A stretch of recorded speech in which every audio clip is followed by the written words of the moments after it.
Bismillahirrahmanirrahim. Assalamualaikum warahmatullahi wabarakatuh.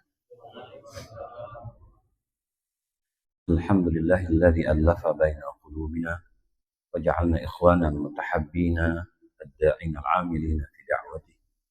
Wa asyhadu an la ilaha illallah laysa li fadlihi muntaha wa la madad. Wa asyhadu anna Muhammadan 'abduhu wa rasuluh. Allahumma salli wa sallim ala Muhammad wa ala alihi wa ashabihi wa man tabi'ahum bi ihsan ila yaumiddin, amma ba'd. Rabbi shrah li sadri wa yassir li amri wahlul 'uqdatam min lisani yafqahu qawli. Alhamdulillahilladzi ahyana ba'dama amatana wa ilaihin nusyur. Puji dan syukur kita panjatkan kepada Allah Subhanahu wa taala yang masih memberikan kesempatan kehidupan kepada kita setelah kita menunaikan salat subuh ini.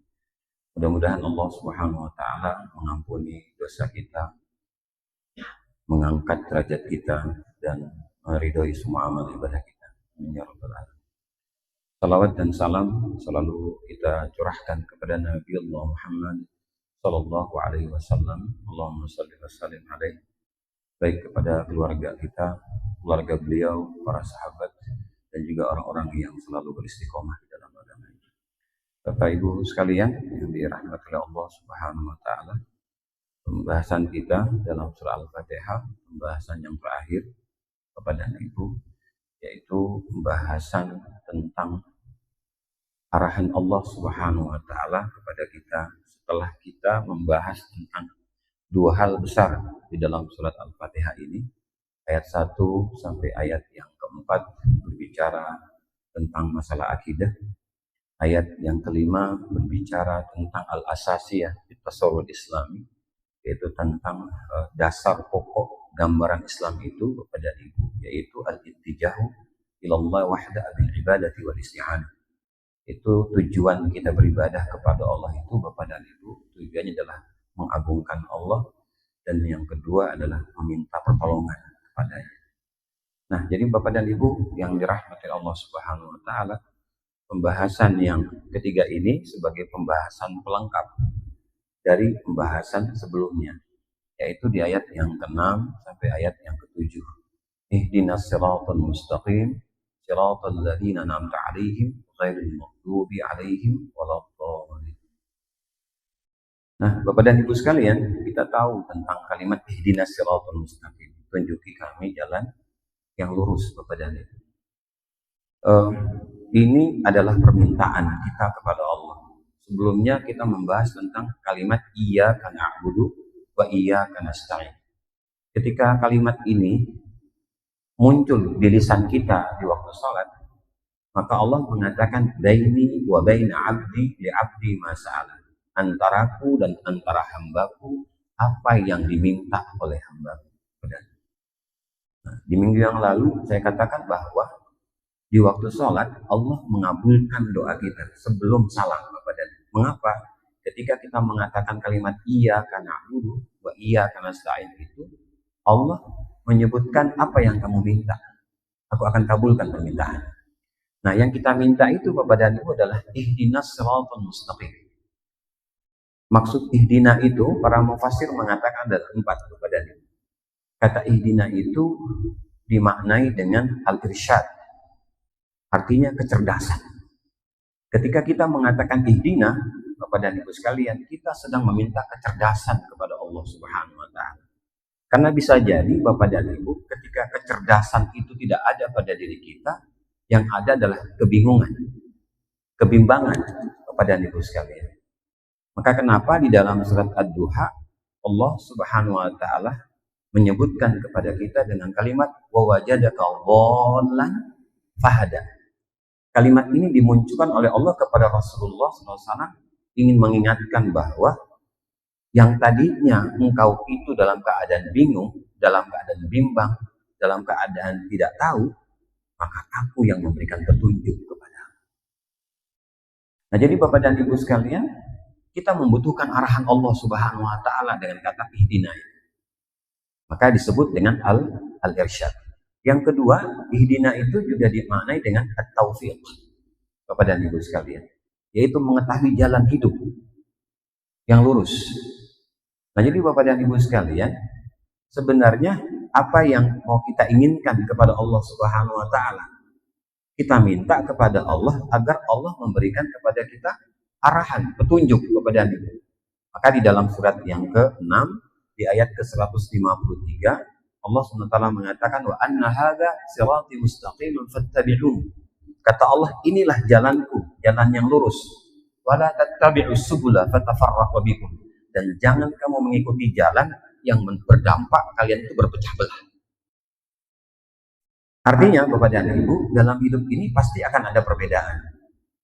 Perbedaan itu adalah sesuatu yang niscaya, pasti akan terjadi Bapak dan Ibu sekalian.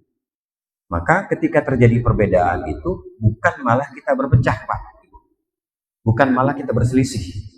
Semestinya perbedaan itu menjadi pembelajaran yang besar pada diri kita, bahwa disitulah Allah Subhanahu wa taala ingin memunculkan tentang kebesarannya. Ya, tentang kebesarannya Bapak dan Ibu sekalian. Sama seperti ketika kita membahas di surat ke-7 ayat ke-168. Wa qata'nahum fil ardi umama minhumus salihuna wa minhum duna dzalik.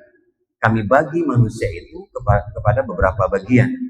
Ada manusia yang baik, ada manusia yang jahat. Ya. Jadi tidak aneh Bapak dan Ibu kalau ada manusia yang jahat. Kenapa? Dari manusia yang jahat inilah akan muncul yang namanya aparat, Pak. Supaya apa? Supaya mengamankan dari orang-orang yang jahat tadi, Bapak dan Ibu. Sehingga mereka mendapatkan kenikmatan dari Allah Subhanahu wa taala apa? Bulanan, Pak. Jadi ada kerjaan, Pak. Ada kerjaan yang Allah berikan. Tetapi ingatlah bahwa tidak selamanya orang jahat itu jahat, Bapak dan Ibu. Tidak selamanya orang baik itu baik, Bapak dan Ibu. Mengapa? Pada kalimat berikutnya, wa balawnahum bil hasanati was sayyi'at la'allahum yarji'un. Aku akan uji mereka. Yang jahat akan diuji suatu ketika dengan kebaikan. Yang orang baik akan diuji dengan sesuatu yang buruk pada dirinya. Apakah dia lulus atau tidak dalam ujian itu, Bapak dan Ibu sekalian. Maka kata Allah, la'allahum yarji'un, agar kalian kembali bahwa yang memiliki kalian adalah aku, Bapak dan Ibu. Jadi Allah meminta kepada kita agar kita meluruskan kembali niat kita kepada Allah, Bapak dan Ibu. Maka kenapa kita mengatakan dengan kalimat ihdinas siratal mustaqim. Tunjuki, berikan kami yang namanya at-taufiq itu, Bapak dan Ibu. Yang ketiga, ihdina itu diartikan dengan al-ilham. Apa ilham, Bapak dan Ibu? Yaitu Allah memberikan petunjuk untuk mengatasi segala sesuatu. Yang apa? Yang susah, Bapak dan Ibu sekalian. Jadi semua kita ini, Bapak dan Ibu, dilengkapi oleh Allah Subhanahu wa taala untuk menghadapi sesuatu yang susah. Dan yang susah itu tidak akan mungkin mengalahkan dua kemudahan, Bapak dan Ibu. Bukankah Allah mengatakan di dalam surat ke-94, surat Asy-Syarh, surat Al-Insyirah, Bapak dan Ibu, di ayat yang ke-5 dan ke-6. Fa inna ma'al usri yusra, inna ma'al usri yusra. Jadi tidak mungkin kita diberikan masalah, Bapak dan Ibu, Allah tidak memberikan solusi pada diri kita. Tidak mungkin Allah memberikan kesusahan dalam hidup kita, tidak mungkin Allah tidak akan memberikan kemudahan dalam hidup kita. Itu pasti, Pak. Hanya masalahnya, kita minta kepada Allah ini, Bapak dan Ibu, selalu terburu-buru. Maka kenapa pertolongan Allah itu lambat, Bapak dan Ibu? Di antaranya, pertama, Bapak dan Ibu, karena lemahnya keikhlasan kita kepada Allah. Makanya lambat Allah memberikan jawaban, pertolongan kepada kita. Yang kedua, Bapak dan Ibu, kenapa Allah tidak segera memberikan jawaban kepada kita? Karena perencanaan kita yang lemah, Pak, di hadapan Allah. Ya, perencanaan kita yang sangat lemah di hadapan Allah Subhanahu wa taala. Kenapa? Karena bisa jadi pemikiran kita ini mempengaruhi jiwa kita yang lebih banyak pikiran kita tentang masalah dunia, Pak. Itu yang kedua. Hal yang ketiga, mengapa pertolongan Allah itu lambat, Bapak dan Ibu, datang kepada kita? Kenapa? Karena isti'jal, karena kita ingin buru-buru selesai masalahnya. Padahal Allah belum mau itu segera selesai, Bapak dan Ibu. Kenapa? Supaya, kata Allah, kalian datang kepadaku memohon. Sebab kalau kalian senang, kalian berhasil, kalian lupa tentang diriku. Lisan kita tidak menyebut Allah, Pak, tapi lisan kita akan mengatakan tentang kebahagiaan kita, tentang keberhasilan kita. Dan Allah itu suka kalau hambanya itu datang sambil menangis, mengadu, memohon, menceritakan tentang apa yang dia rasakan dalam hidup. Ya. Yang keempat, Bapak dan Ibu, mengapa pertolongan Allah itu lambat datang kepada kita? Karena kita mengabaikan tentang aturan syariat Allah. Ya, kita melakukan sesuatu seperti yang kita inginkan, bukan kita melakukan sesuatu seperti apa yang Allah inginkan, Pak Ibu. Allah meminta kepada kita untuk sholat, kepada Ibu. Tetapi sholat yang kita kerjakan malas-malasan, kepada Ibu sekalian. Allah meminta kepada kita sholat, tetapi kita tidak mengerjakannya, Pak. Padahal sholat itu adalah cara Allah Subhanahu wa Ta'ala untuk menyelesaikan masalah kita. Wasta'inu bis-sabri was-shalah wa innaha lakabiratun illa 'alal khashi'in. Di surat yang kedua di ayat 45 ini. Mintalah tolong kepadaku dengan sabar dan sholat. Sesungguhnya sholat itu berat kecuali bagi orang yang khusyuk. Siapa orang yang khusyuk? Kata Allah ayat 46-nya, alladzina yazunnuna annahum mulaqu rabbihim wa annahum ilaihi raji'un. Kata Allah, orang yang yakin bahwa dia akan berjumpa denganku dan mengembalikan semua masalahnya kepadaku. Nah, ini yang diabaikan Bapak dan Ibu sekalian.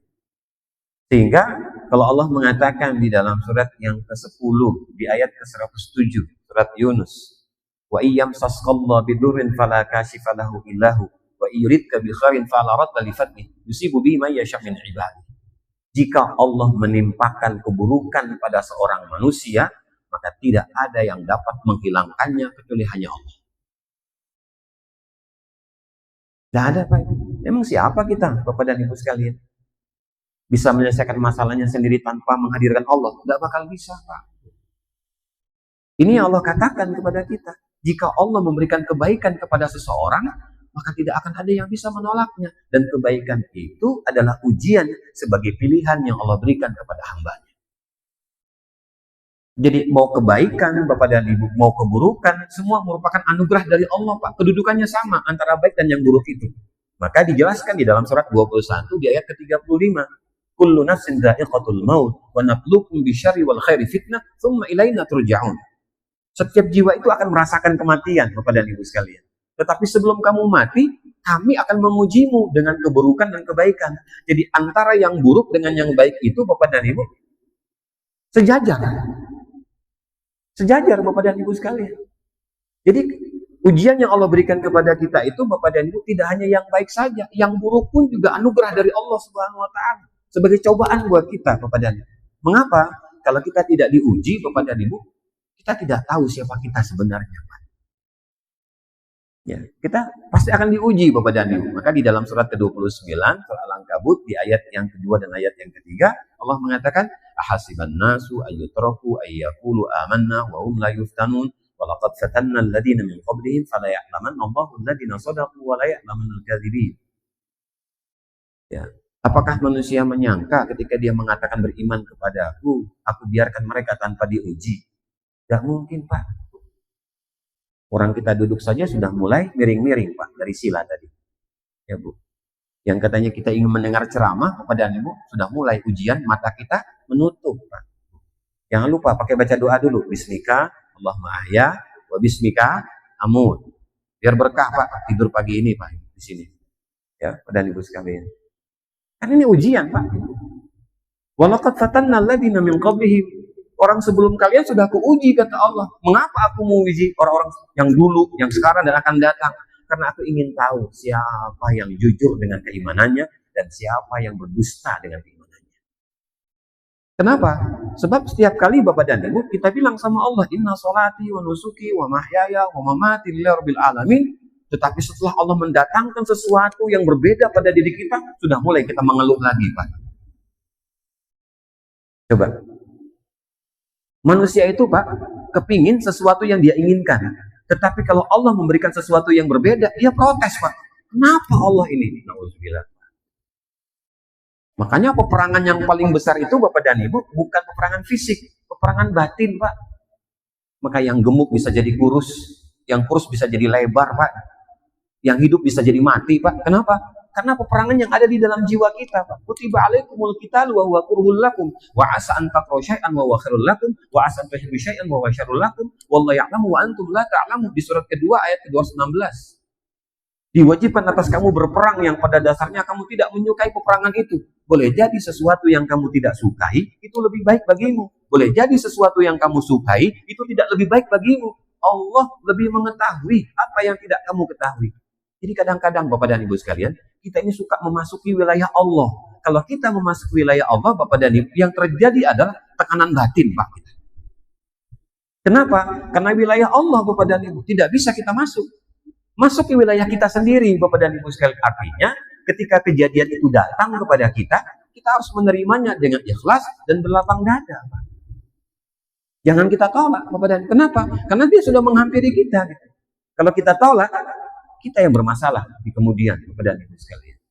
Karena yang memilih adalah Allah. Nah, jadi Bapak dan Ibu yang dirahmati Allah Subhanahu wa taala, ini disebut dengan al-ilham dalam kata ihdina, Bapak dan Ibu sekalian. Maka di balik kata ihdina itu ada kalimat ad-dalalah. Jadi makna daripada ihdina itu, Bapak dan Ibu, di mana kita sedang meminta ad-dalalah. Apa itu?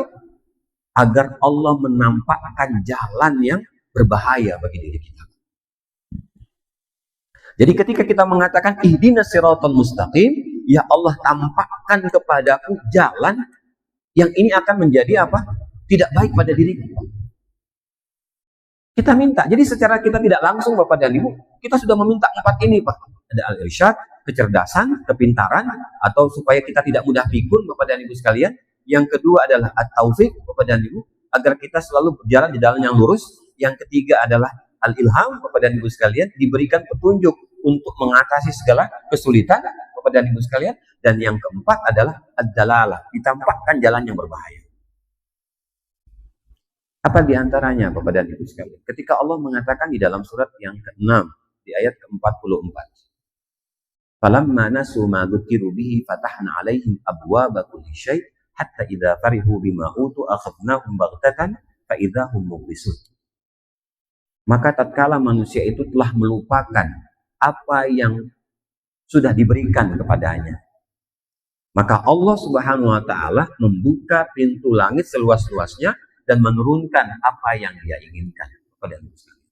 Jadi kalau ada orang yang Bapak dan Ibu diberikan kekayaan oleh Allah, lalu dia melupakan siapa yang telah memberikan kekayaan itu, rumus Allah adalah Allah akan membukakan pintu langit seluas-luasnya kepada dirinya dan diturunkan apapun yang Dia inginkan.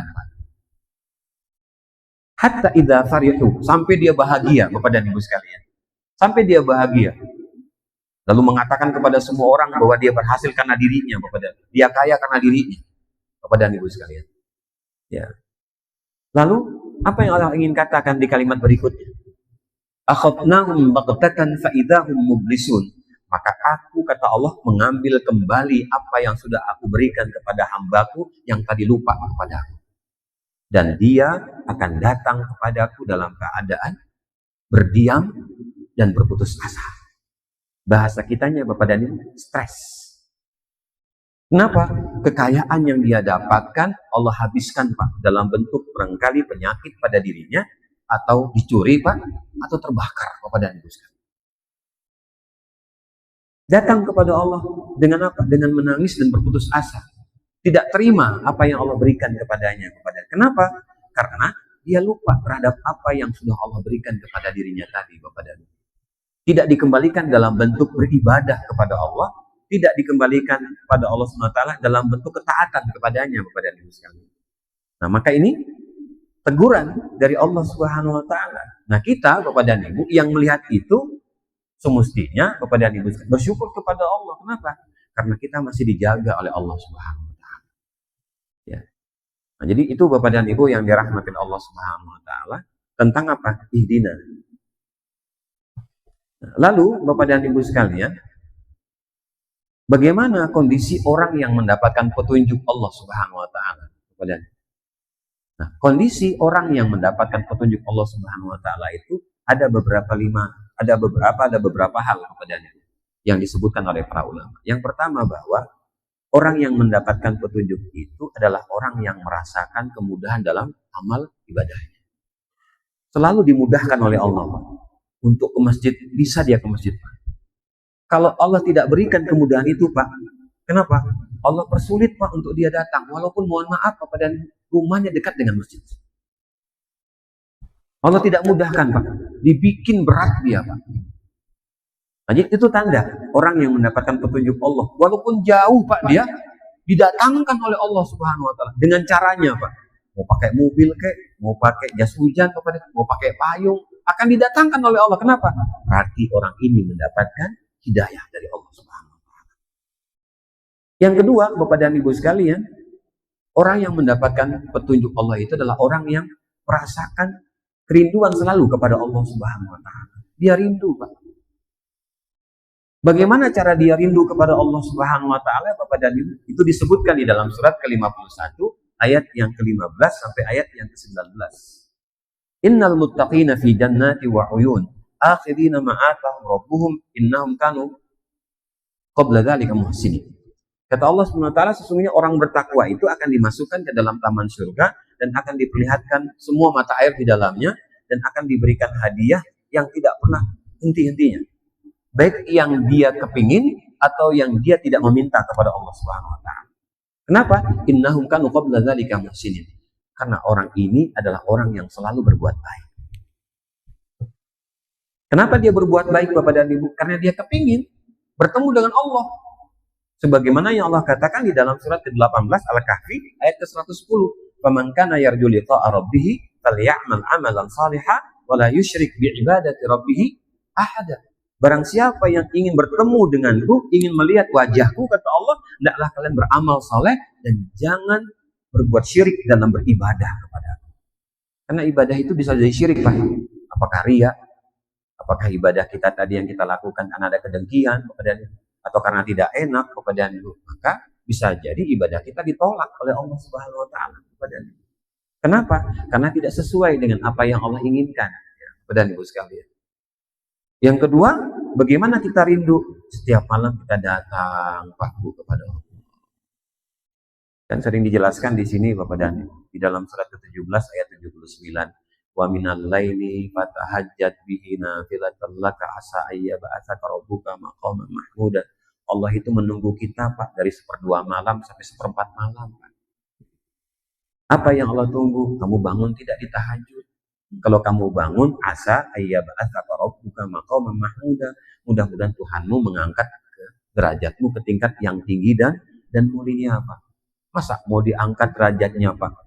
Orang kita saja mau diangkat sama manusia. Nah ini Allah yang mengangkat Pak. Mau diangkat derajatnya, mau diangkat kemuliaannya, tidak hanya dirinya, anak-anaknya, keluarganya, usahanya, pekerjaannya, rumah tangganya. Semua mau diangkat Pak. Kenapa? Karena kamu datang kepadaku di setiap 1/2 sampai 1/4 malam. Apa artinya Bapak dan tahajud? Allah memberikan alat Bapak dan Ibu. Alatnya dikasih sama Allah kepada kita Pak Bu. Nah tinggal kita mau atau tidak melaksanakannya Bapak dan Ibu sekalian. Yang ketiga, wabil asharihum yastaghfirun. Allah minta, ayo kamu datang di waktu sahur kepada aku dengan beristighfar. Jadi sahur itu Bapak dan Ibu tidak hanya sekedar kita sahur untuk apa? Untuk makan karena kita mau puasa Bapak dan Ibu. Tapi sahur itu juga adalah alat yang Allah berikan kepada kita agar apa? Agar kita datang kepadanya beristighfar Bapak dan Ibu. Maka dikasih doanya di dalam surat ketiga di ayat ke-16 sama Allah kepada Rasulullah SAW. Rabbana innana amanna faghfir lana dzunubana wa qina adzabannar. Dikasih sama Allah doanya untuk kita baca di waktu sahur itu Bapak dan Ibu. Jadi Allah menunggu Pak. Allah menanti. Jadi bukan kita saja yang rindu kepada Allah. Allah pun rindu kepada kita Pak. Ya. Yang keempat, wa fi amwalin haqqul lisa'ili wal mahrum. Di hartamu itu ada hak orang miskin yang meminta atau yang tidak meminta kata Allah. Karena bisa jadi harta kita itu masih ada yang kotor Pak. Maka Allah minta, ayo dizakatkan. Kalau sampai haul dan nisabnya. Kalau tidak sampai, ayo disedekahkan, diinfakkan. Kenapa? Karena bisa jadi ini yang menjadi penghalang dirimu untuk bertemu denganku. Ya, Bapak Ibu sekalian. Satu ketika, sahabat Abdurrahman bin Auf baru pulang dari Syam, Pak. Membawa 700 onta bersama perangkatnya di atas onta itu, Bapak. Lalu ketika dia datang masuk ke Madinah, dia datang ke rumah Rasulullah. Kenapa? Karena Aisyah itu masih saudaranya. Dan beliau bertanya kepada Aisyah, wahai Aisyah, ada tidak Rasulullah menceritakan tentang diriku? Ada. Beliau bermimpi tentang dirimu. Apa? Kamu masuk surga merangkak. Jadi Rasulullah SAW memimpikan Abdurrahman bin Auf ini, bapak dan ibu, masuk surga merangkak. Ketika diberitakan bapak dan ibu, dia mikir Pak dengan keras. Apa yang menyebabkan dia masuk surga tapi merangkak Pak? Yang namanya merangkak pasti kan lama Pak untuk masuknya Bu. Apa yang dia pikirkan? Ini bisa jadi karena harta yang aku miliki. Maka seketika itu dia keluar dari rumah Rasulullah SAW, lalu dia mengumumkan kepada orang-orang Madinah untuk mengambil apa saja yang ada di 700 onta itu. Dengan apa? Gratis. Nah kalau hari ini ada kayak begitu Bapak dan Ibu, yang gratis kan? Semua isi mobil itu Pak, diambil semua gratis. Kayaknya susah Pak Ibu ya.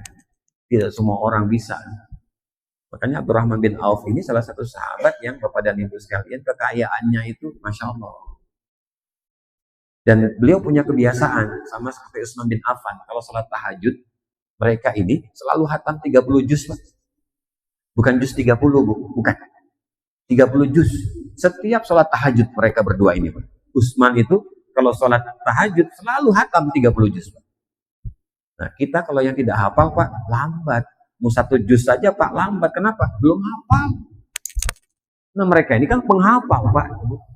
Jadi wajar kalau dia Allah memberikan kekayaan yang berlimpah kepada Utsman, kepada Abdurrahman bin Auf itu. Kenapa? Karena mereka penghafal Quran dan sholat tahajudnya itu sekali hatam Pak, 1 malam. Jadi kalau ada 30 hari Ramadannya Pak, 30 kali hatam Pak. Masya Allah. Kita Bu, Pak, berapa kali hatam? Ya Allah Pak. Ayo kita lakukan kepada itu sekalian. Kenapa? Kalau kita merasa rindu kepada Allah. Nah yang ketiga Bapak dan Ibu, orang yang mendapatkan petunjuk Allah itu selalu istiqomah.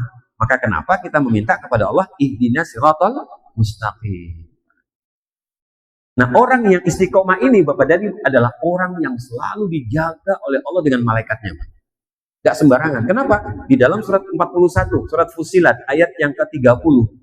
Innal ladzina qalu rabbuna Allah tsumma istaqamu tatanazzalu 'alaihimul malaikatu alla takhafu wa la tahzanu wa abshiru bil jannati allati kuntum tu'adun. Sesungguhnya orang-orang yang mengatakan Tuhannya adalah Allah lalu dia berpegang teguh untuk melaksanakan apa yang dia katakan, maka Allah menurunkan malaikatnya dan mengatakan kepadanya, kamu jangan sedih, jangan takut. Kamu akan mendapatkan surga yang Allah janjikan kepada dirimu. Dan kami akan menjadi saksi di hadapan Allah Subhanahu wa Ta'ala bahwa Anda adalah orang baik. Itu Pak. Jadi bukan hanya manusia Pak yang mengatakan kita baik, tapi para malaikat ini menjadi saksi di hadapan Allah Subhanahu wa Ta'ala. Nanti bisa dilihat di dalam surat ke-41 ayat 30 sampai ayat ke-31. Jadi Bapak dan Ibu yang dirahmati Allah Subhanahu wa Ta'ala, ini yang kita dapatkan dari ayat yang kelima ini Bapak dan Ibu. Bapak dan Ibu yang dirahmati oleh Allah Subhanahu wa Ta'ala. Lalu kita masuk pada kalimat siratal ladzina an'amta 'alaihim ghairil maghdubi 'alaihim waladdallin. Kalimat ini Bapak dan Ibu memunculkan sebuah cerita. Jadi ada satu cerita yang menyebabkan Allah Subhanahu wa Ta'ala menurunkan ayat kepada Rasulullah untuk menjawab pertanyaan seorang sahabat. Ya. Jadi ada seorang sahabat, Bapak dan Ibu, yang bernama Bal'am, sahabat Thauban bin Munabbah. Sahabat ini, Bapak dan Ibu, pernah saya ceritakan di sini, itu selalu sholat berjamaah bersama Rasulullah, tidak pernah tinggal. Dan beliau selalu ada di saf yang pertama, di ujung sebelah kanan. Di ujung sebelah kanan. Dan dia tidak pernah pindah kepada dia, selalu ada di ujung. Ya, mengapa dia mengambil ujung? Karena dia tidak mau diganggu orang lain, Pak. Dilangkahi, dilewati, Pak. Dan dia juga tidak mau mengganggu orang lain kepada dia. Dan tidak pernah berubah, Pak. Tempat beliau itu berdiri untuk sholat berjamaah kepada dia. Lalu satu ketika beliau mengatakan kepada Rasulullah, ya Rasulullah, Kalau hari ini aku bisa memegang tanganmu, bisa memeluk dirimu, bisa mencium pipimu, bagaimana kalau aku nanti lebih dahulu meninggal dunia? Apakah di akhirat kelak aku ini bisa lagi seperti ini pada dirimu, ya Rasulullah? Nah, Bapak dan Ibu sekalian, Rasulullah tidak bisa menjawab. Ya, tidak bisa menjawab. Maka Allah turunkan surat keempat ayat ke-69. Ya, Bapak dan Ibu sekalian. Apa kata Allah? Wa may yuti'illaha war rasul fa ulaika ma'al ladzina an'ama Allah 'alaihim minan nabiyyin wasiddiqin wasyuhada wassalihin wa hasuna ulaika rafiqa. Dzalikal fadlu minallah wa kafa billahi 'alima. Nah, jadi Bapak dan Ibu, apa kata Allah? Barang siapa yang taat kepada Allah dan taat kepada Rasul, maka mereka akan mendapatkan kenikmatan seperti para nabi. Masya Allah. Jadi kalimat siratal ladzina an'amta alaihim itu Bapak dan Ibu sekalian dihubungkan nanti di surat keempat ayat 69 sampai 70, Pak. Hubungkan. Dia tidak bisa berdiri sendiri, Pak. Karena ceritanya itu berhubungan dengan cerita Thauban bin Munabbah itu. Ya, Bapak dan Ibu sekalian. Jadi kata Allah, Pak, barang siapa yang taat kepada Allah dan Rasul, maka mereka akan mendapatkan seperti kenikmatan yang Allah berikan kepada para nabi. Yang kedua, kepada orang-orang yang jujur. Yang ketiga, kepada orang-orang yang mati syahid. Dan yang keempat, kepada orang-orang yang soleh. Masya Allah. Mudah-mudahan kita dapatkan ini. Ya. Nah, jadi Bapak dan Ibu sekalian, setelah Thauban bin Munabbah ini mendapatkan penjelasan dari Rasulullah, di mana Rasulullah mendapatkan ayat tadi, itu Thauban bin Munabbah ini langsung senyum, Pak. Berbahagia dia. Kenapa? Kalau saya nanti meninggal dunia lebih dulu daripada Rasulullah, insya Allah saya bakal ketemu dengan beliau, ya Rasulullah. Artinya apa? Di satu posisikan, Pak, surganya sama Allah. Nah, lalu 2 hari berikutnya Rasulullah tidak mendapati Thauban bin Munabbah di saf pertama di bagian sebelah kanan. Sehingga Rasulullah SAW menunda waktu sholat subuhnya. Kenapa? Karena bisa jadi Thauban bin Munabbah ini, Bapak dan Ibu sekalian, terlambat. Itu pikiran Rasulullah, Bapak dan Ibu sekalian. Akhirnya sampai langit itu akan cerah, Bapak dan Ibu sekalian, baru Rasulullah SAW menunaikan sholat subuh berjamaah sama para sahabat. Berarti menandakan bahwa Thauban bin Munabbah tidak hadir, Bapak dan Ibu. Setelah sholat, Rasulullah bertanya, ya, siapa yang tahu tentang Thauban bin Munabbah? Kemana dia pagi hari ini? Tidak ada yang tahu, Bapak dan Ibu. Setelah itu Rasulullah katakan, tunjukkan aku di mana rumahnya. Nah, akhirnya Rasulullah diiringi dengan sahabat yang utama, ada Abu Bakar, Umar, Utsman, Ali, dan sahabat yang lainnya untuk menunjukkan rumahnya Thauban bin Munabbah. Rupanya, Bapak dan Ibu, rumahnya Thauban bin Munabbah ini jaraknya itu perjalanan dari rumah ke ke masjid Rasulullah itu 3 jam. Pulang pergi 6 jam, Bapak dan Ibu. Beliau hanya pulang ke rumah untuk setelah sholat berjamaah bersama Rasulullah itu hanya setelah subuh dan setelah isya. Zuhur, asar, maghrib tidak pulang. Kenapa? 3 jam, Bapak dan Ibu. Rasulullah geleng-geleng dalam hadis itu, Bapak dan Ibu. Insya Allah, Thauban bin Munabbah punya rumah, Pak. 6 jam bolak-balik, Pak. Kita, Pak, bahasanya tinggal langkah 2 langkah saja, Pak. Ya Allah, beratnya bukan main. Ke Gunung Kerinci mudah, Pak, tetapi ke Al-Ikhlas sulit. Maka wajar kalau Rasulullah katakan, siapapun yang sebelumnya dia selalu memuliakan rumahku, rumah Allah, kata Rasulullah, maka nanti jasadnya ketika meninggal dunia, Allah akan ringankan bebannya. Ada yang mau coba, Pak, Bu, pagi ini? Tubuhnya itu kalau meninggal, diringankan bebannya, Pak. Sehingga yang membawa itu merasakan seperti tidak membawa sesuatu. Kenapa? Karena beratnya sudah dihabiskan oleh Allah dengan perjalanan dari rumah ke masjid. Coba, Pak, Ibu, ayo kita lakukan, Pak. Ya, maka kenapa Rasulullah mengatakan orang yang datang dari rumahnya ke masjid ini, kaki kiri menghapus dosa, kaki kanan mengangkat derajat. Itu hanya untuk apa? Ke masjid. Di rumah tidak ada kalau kita sholatnya di rumah. Hanya ke masjid saja, kata Rasulullah. Maka berbahagialah walaupun pakai roda motor, roda mobil, Pak. Ya udah, nggak usah dipikirin berapa putarannya, Bapak dan Ibu sekalian. Pusing kita. Ya, dan yang penting pergerakan tadi membawa ampunan dan pengangkatan derajat kepada di hadapan Allah. Nah, akhirnya Rasulullah mengetok pintu rumah Thauban, rupanya yang membuka pintu adalah istrinya setelah menjawab salam Rasulullah SAW. Dan Rasulullah bertanya, Aina Thauban? Qad mata fis sabah. Thauban telah meninggal ya Rasulullah di waktu subuh. Apa yang dia titipkan kepada kalian? Dia hanya mengatakan dua saja. Satu, kurang jauh. Yang kedua, berikan yang lebih baik. Apa kurang jauh, Pak? Cari yang jauh lagi tempat sholatnya.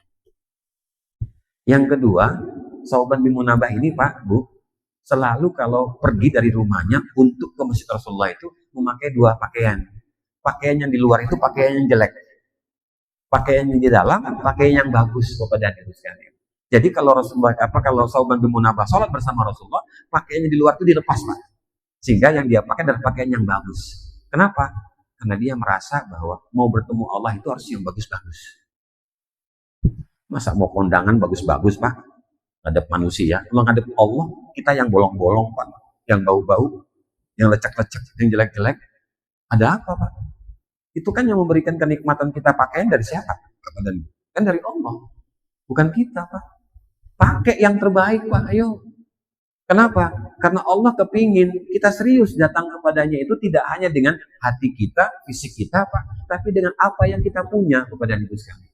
Ayo kita lakukan kepada Ibu sekalian. Nah, jadi Bapak dan Ibu yang dirahmati oleh Allah Subhanahu wa taala. Barangkali pembahasan kita ini belum lengkap, Pak. Karena waktu juga yang tidak memungkinkan. Baik Bapak dan Ibu, cukup insyaallah. Mudah-mudahan di waktu lainnya kita bertemu kembali. Dan mari kita berdoa dan Ibu sekalian. Bismillahirrahmanirrahim. Alhamdulillah alamin. Indana min syakirin hamdan yuwafi ni'amahu wa yukafi'u mazidah. Ya Rabbana lakal hamdu kama yanbaghi li jalali wajhika wa 'azimi sultanik. اللهم صل على محمد إمام الأولين والآخرين وفي الملأ الأعلى إلى يوم الدين اللهم نور قلوبنا بالقرآن ونور بيوتنا بالقرآن وزين أخلاقنا مع القرآن ونجنا من النار بالقرآن وأدخلنا الجنة بالقرآن واشفنا مع القرآن واكتب لنا من الشاهدين اللهم اجعلنا مما يقرأ القرآن فيرقى ولا تجعلنا مما يقرأ القرآن فيشقى ربنا وآتنا ما وعدتنا على رسلك ولا تخزنا يوم القيامة إنك لا تخلف الميعاد ربنا آتنا في الدنيا حسنة وفي الآخرة حسنة وقنا عذاب النار وصلى الله على محمد وعلى آله وصحبه وسلم سبحان ربك رب العزة عما يصفون سلام على المرسلين الحمد لله العالمين سبحانك اللهم وبحمدك أشهد أن لا إله إلا أنت أستغفرك وأتوب إليك السلام عليكم ورحمة الله وبركاته